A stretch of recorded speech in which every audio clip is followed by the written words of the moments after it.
And they gave me the money and I went. Behaving like this Hollywood mogul, not like the 5-year-old child. Exactly. His name? Yeah, what was his name? Shane Robertson. Shane Robertson. Whether you believe in the concept of reincarnation after death or not, it is important to acknowledge that it is one of the most fascinating phenomena out there. Children especially showing signs of being reincarnated is much more spooky, since most can recount events that they have no way of knowing.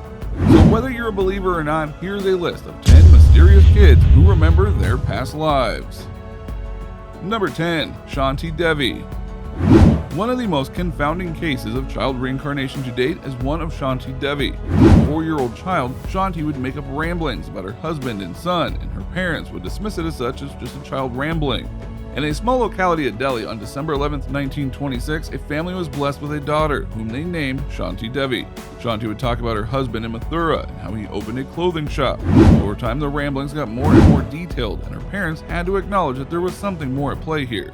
By the age of 6, Shanti had disturbingly recounted the story of how she had died and her husband's appearance. At the age of 9, Shanti was constantly begging her parents to take her to visit her family in Mathura. After she successfully uttered the name of her husband, her teacher planned the trip, and what awaited Shanti Devi's family was truly bizarre. Apparently, a girl named Lugdi Bai had died just around a year prior to Shanti's birth, making Shanti her reincarnation. Shanti, who at that point had convinced many of her tales, finally got to meet Lugdi Bai's husband in 1935. She was able to discern and comfortably talk about Mathura's landmarks, the locales, and her past life's intimate details that no one but her would even know. The case gained enough traction that Gandhi got invested in it. He hired a committee of 15 people to research the case, and since then, Shanti Bai's story has only confounded skeptics and fascinated researchers. It is, after all, one of the world's most researched child reincarnation cases. Years after the fact, Shanti still remembers most details of her past life vividly. If not proof, this story is certainly strongly suggestive of reincarnation. Number 9. The Pollack Twins. One of the strangest stories of child reincarnation is the story of the Pollack Twins and contains the same family reincarnation.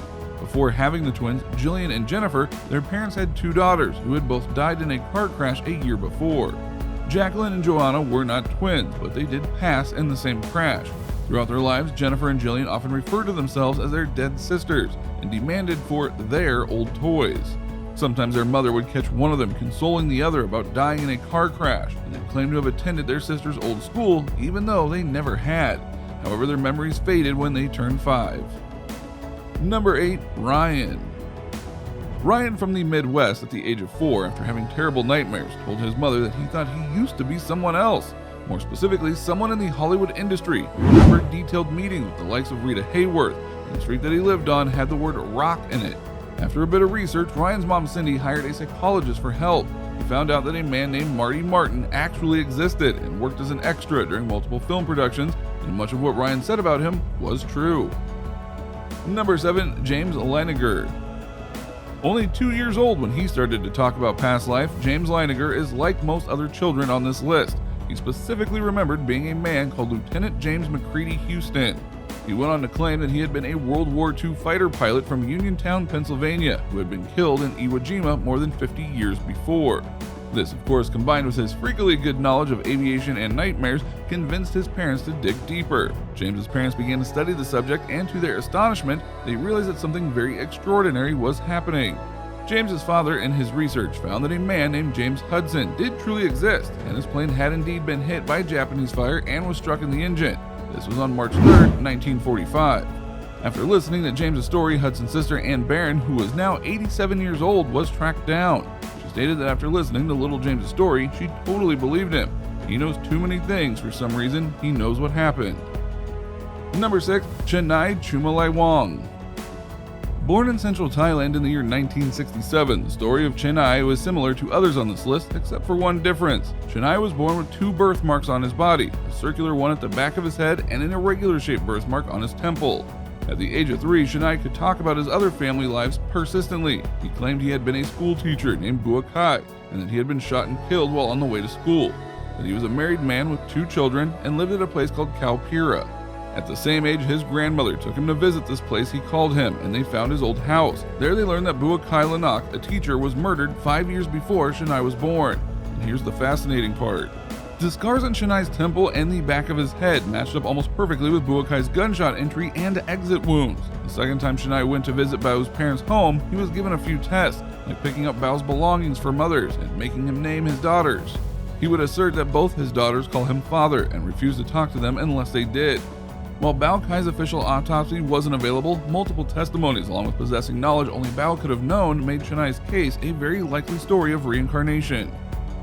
Number 5. Chase Bowman.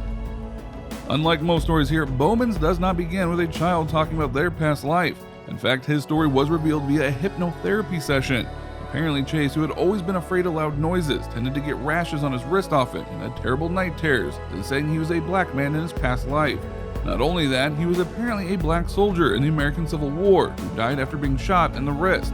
He described vivid scenes from the battlefield as he hid behind rocks that were close to valleys. Number 4. Cameron Macaulay. Since the age of 2, Cameron Macaulay, a boy, spent his whole life in Glasgow, Scotland. He's been telling his parents of another house and another family. The family who recognized that Macaulay's tales were of Barra, a remote island 200 miles away from where they lived, and that they had never been there. As a child, though, Cameron would talk about the airplanes that used to land on the beach, and also a black and white dog that he was very fond of that he had while he was there. He also told his parents that his dad on the island was named Shane Robertson, who evidently died by being knocked over by a car he would sit on, a chair, and talk about his other family, his siblings, and his old white house for hours. Eventually, he started to get genuinely distressed at the prospect of never being able to see his old family again, or tell them that he was alright. The story eventually got some attention, enough to get Cameron to find a filming crew to take on his trip to Barra. Even though he didn't find any decisive answers in the form of human testimonies, most of Macaulay's statements were backed up by the locale, even the ones he would have no way of knowing unless he was present. The house they eventually found to be owned by a Robertson family did indeed contain pictures of the dog that Cameron was so fond of. Number 3 is Sonam Wangdu. At only 2 years of age, Sonam Wangdu realized that he was actually the 4th reincarnation of the original Tibetan Lama. The signs were present even before he was born apparently. The 3rd reincarnation of Dezhung Rinpoche III informed his acolytes in 1987, the year of his death, that I will be reborn in Seattle. In 1996, the boy left his family to be raised by monks while studying Tibetan Buddhism in Kathmandu, Nepal, and eventually becoming the head of a monastery there. And this arrangement was permanent. He claims that he wants to stay in Nepal for a long time. Number 2, Vladimir Levinsky. Gifted at the piano and so self-aware, Vladimir Levinsky was born in the 1930s. He claimed himself to be the reincarnation of Franz Liszt, the German composer and pianist. By age 21, he was performing for packed concert halls and known as the Paganini of the piano. One of his concerts was spent talking about Frank Liszt for over half of the showtime. While the audience was disappointed, Levinsky considered it to be a great success. Number 1, Anonymous. This next child, who won't be named for privacy reasons, knew where his past life's dead body was buried. In fact, he helped catch his own killer, in a way. In 2009, when he was 3 years old, he claimed he was killed by an axe in the exact spot where his birthmark was. The doctor helping his investigation told him to his town where the boy knocked on someone's door, only to claim that they had killed his past self despite being his neighbor. He even helped find the body. Which of these stories are you most likely to believe? Let us know in the comments down below. Make sure to give this video a thumbs up and subscribe to our channel for more videos like this one, and we'll see you in the next video.